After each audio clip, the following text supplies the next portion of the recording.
And KT McFarland, Fox News. I was in Cairo 2 months ago and spent 2 hours with General El-Sisi.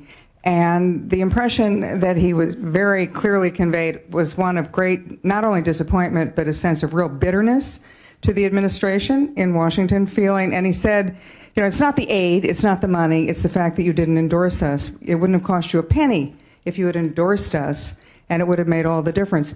The sense I got was such a sense of betrayal from the United States, from the administration. My question to you is, do you think that can be repaired? Let me piggyback on the question. Could it be repaired, and what would the United States get for repairing it? Or well, I'd add El-Sisi to those beds that I indicated before. You know, he represents another sentiment about U.S. policy, which is very, very strong. The answer is sure, it can be repaired, and the reason I think it can be repaired is that if you take a hard look at American interests and Egyptian interests before 2011 and after 2011, putting democracy over the side here, nothing has changed. And in fact, some of those interests have intensified.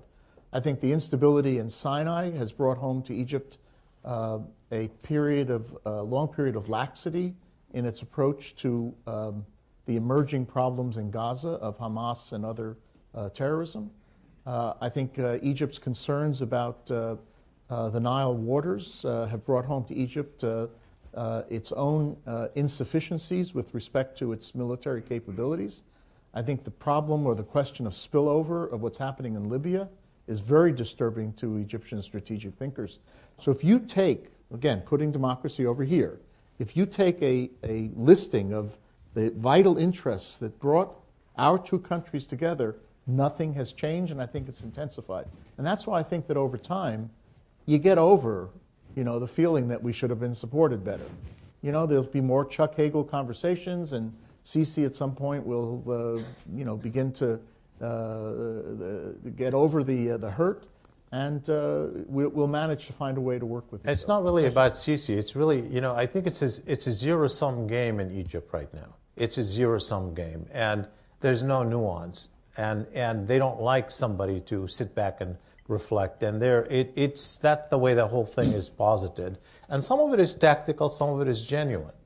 So I mean, you have to make an assessment about what that's about. I think I sensed, and I met with the military as well while I was there, and I sensed they deeply want to have a relationship with the U.S.